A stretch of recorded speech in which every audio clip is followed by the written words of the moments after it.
La marche blanche de Paris est la double morale de l'Occident. Bienvenue à notre commentaire médiatique d'aujourd'hui sur CLA TV. Le dimanche 12 janvier 2015, plus de 3 700 000 personnes, selon les médias principaux, ont participé aux marches silencieuses dans toute la France. Ces marches étaient en mémoire des 17 victimes des attentats terroristes contre le magazine satirique Charlie Hebdo et contre un supermarché juif. Rien qu'à Paris, jusqu'à 1 600 000 personnes se seraient assemblées, un record depuis la Seconde Guerre mondiale.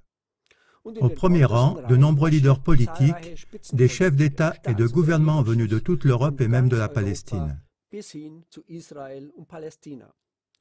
La conseillère fédérale suisse, Simonetta Sommaruga, a souligné que toutes ces personnes présentes, je cite, « se sont positionnées personnellement pour défendre nos valeurs communes, importantes pour nous ». Quelles sont ces valeurs communes qui doivent être élevées et pour lesquelles la communauté mondiale serre les rangs, comme le téléjournal allemand l'a exprimé? Est-ce que les politiciens de haut rang pensent vraiment à toutes les personnes qui ont trouvé la mort à cause d'attaques terroristes? Ou alors existerait-il de grandes différences parmi ceux qui se positionnent personnellement, car à l'abri des regards, certains poursuivent des intérêts totalement différents? Des informations nous parviennent continuellement qui disent que dans d'autres pays, beaucoup de personnes meurent chaque jour lors d'attaques terroristes. Mais les politiciens et les médias occidentaux se taisent complètement sur la plupart de ces cas d'inhumanité brutale. Prenons comme exemple l'Ukraine. Depuis l'est de l'Ukraine, qui est toujours en combat, nous donnons la parole à une institutrice de Donetsk. CLA TV lui a demandé le 30 décembre 2014 comment se présente actuellement la situation à Donetsk. L'institutrice de langue ukrainienne a répondu, je cite, « De temps en temps, les zones d'habitation de la ville sont bombardées avec des armes de gros calibre par l'armée ukrainienne. Des civils, des petits-enfants, des personnes âgées meurent. C'est affreux, surtout quand il s'agit de petits-enfants. Et quand on sait que ça se reproduit à intervalles répétés. Il y a peu de temps, un missile a frappé une maison d'habitation à Golovka. Toute la famille, avec tous leurs enfants, sont morts. C'est affreux.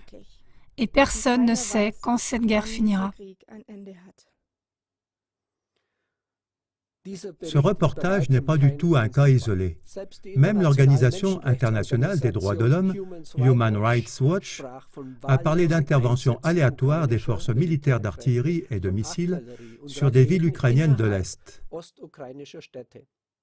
Que dites-vous? Artillerie et missiles sur des grandes villes contre des civils? Et ce ne sont pas des attentats terroristes, ça. En tout cas, pas pour les politiciens et les médias occidentaux. Et ceci témoigne de leur double morale. Nous rappelons-nous que jusqu'en septembre 2014, déjà 3200 civils innocents étaient morts en Ukraine de l'Est, d'après des informations des États-Unis. Depuis, le nombre doit avoir plus que doublé, sinon même triplé. Maintenant, donnons la parole encore une fois à l'institutrice. Il est étonnant de voir comment l'opinion publique mondiale réagit à ces événements. Lorsqu'en 2012, avant le championnat d'Europe, on a abattu tous les chiens errants, beaucoup d'associations, même internationales, ont pris la défense de ces chiens. Chez nous, en fait, ce sont des personnes qui sont tuées, et l'opinion publique mondiale ne réagit pas du tout. Ce ne sont que des discussions à différents niveaux, mais en pratique, rien ne change en bien, et le conflit n'est pas résolu. Je demande au monde entier de ne pas rester indifférent par rapport à tout ce qui se passe dans la région de Donbass en Ukraine de l'Est. Vous ne savez pas ce qu'est une vraie guerre, où des innocents sont tués. J'ai l'impression que les informations dans les masses médias ne correspondent pas à la vérité. Venez, aidez-nous à empêcher cela. Nous aimerions vivre et élever nos enfants. Nous aimerions avoir la paix. Justement, ces jours-ci, nous avons reçu de Donetsk un reportage actuel de plus qui montre que les tirs ont continué pendant les premières semaines du Nouvel An. Nous citons un citoyen de la ville. Le pire, c'est que dès le 4 janvier, on a repris les tirs intensifs sur Donetsk. Selon les informations de l'armée de Donetsk au front, les tirs d'artillerie les plus intensifs ont eu lieu le 8 et le 9 janvier, comme au pire jour de la guerre. Il y a de nouveau des morts et des blessés parmi la population civile.